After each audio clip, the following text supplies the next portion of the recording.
I-flex ko po muna ulit sa inyo itong aking pong cactus. At ito pong aking succulent. Konti lang po ang aking succulent. Mas marami po ang cactus.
Hello po, magandang buhay po sa ating lahat.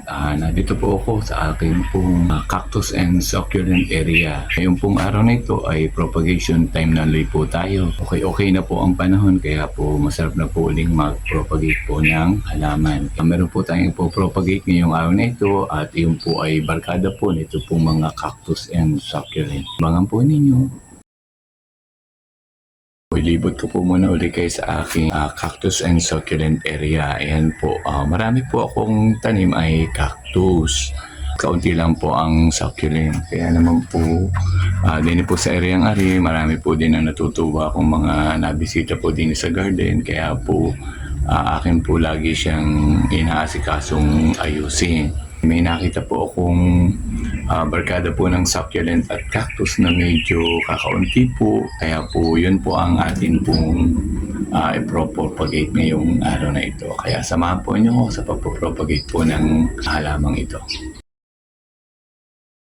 Tulad po ng ginagawa ko pag nagpo-propagate po ng iba't ibang mga halaman, nire-ready ko na po ang gagamitin. So far po, ang gagamitin po natin ay ito pong binili kong mga cute pong pot sa mall kung saan kami po ay nag-grocery pag po Saturday. Natuwa po akong bilhin po ito at bagay na bagay po doon po sa i-propagate ko pong barkada po ng cactus at succulent. Dito po sa pots na ito, mas nababagay po silang itanim. Kasi po maliitin lamang naman po itong ating itatanim. Ito po ang ating pong i-propagate. Ang halaman pong ito ay tinatawag pong Mickey Mouse ear or bunny ears. Kayo po ba meron din po ng ganitong halaman? So ito po yung halaman na napaka-cute po. At ito po ay kahilera din po kung saan naroon din po ang ating pong mga cactus at succulent. Napansin ko lang po na kakaunti pa po sila kaya po atin po silang pararamihin. At ang halaman pong ito ay nakakatuwa po din pag ipinopropagate at napakadali din pong mabuhay. Hindi po kayo mahihirapan dito sa ganitong klase ng halaman. Bigyan ko po kayo ng ting pong kaalaman tungkol po sa halamang ito. Ang halaman pong ito ay kapamilya po ng cactus at saka succulent at ito po ay tinatawag na Mickey ears or bunny ears kasi kung mapapansin nyo po siya, para po siyang marami pong tainga, 14 tainga po. Nakatuwa din po siyang tingnan, lalo na po kung nasa mga cute pong pots. Ang halaman pong ito ay napakadali din pong paramihin, napakadali din pong alagaan kasi hindi po siya mahilig sa tubig. Ang gusto po niya ay ito yung lupa.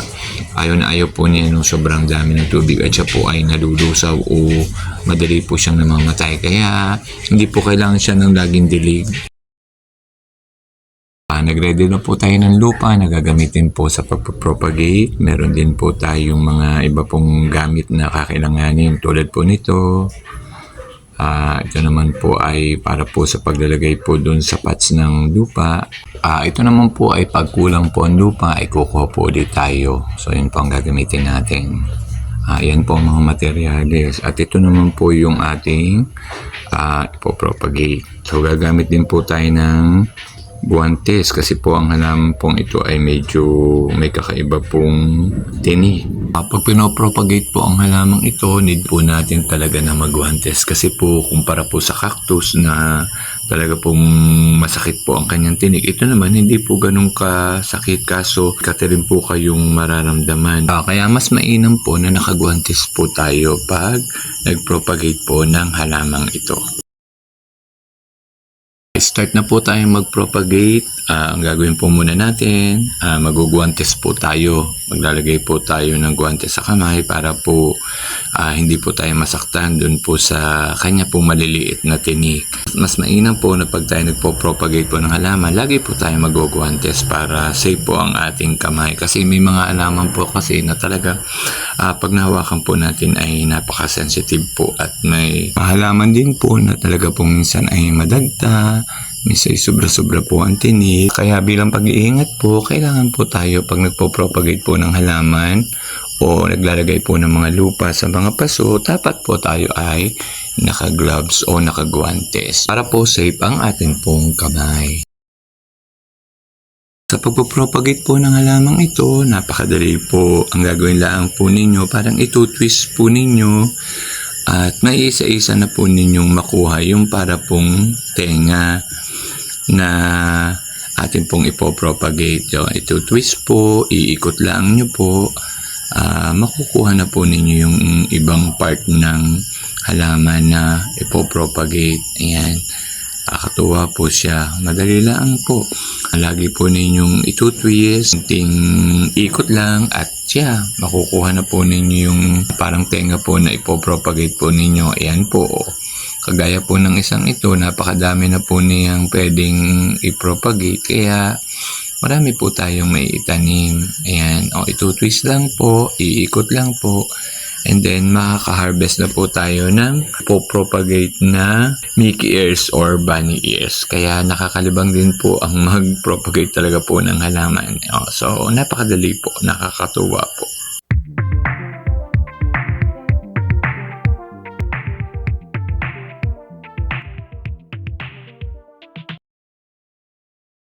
Ito na po, nabawasan na po natin yung atin pong halaman po kung saan nakatanim po ay bunny ears or Mickey ears. Yan po ang atin pong na-harvest. Napakadami po, nakakatuwa po. So, marami po tayong itatanim, marami po tayong ipopropagate na bunny ears. So, yan po ang magiging itsura pag po gusto po nating ipropagate po ang bunny ears. Yan po ang ma-harvest natin. Propagate na po natin ang atin pong bunny ears or Mickey ears.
ito na po ang ating na-propagate na bunny ears. Ayan, makikita po ninyo. Ang cute po nila, nakakatuwa po silang tingnan. Pwede ko po itong i-giveaways o pwede pong ipagbili. Kakatuwa pong mag-propagate ng bunny ears.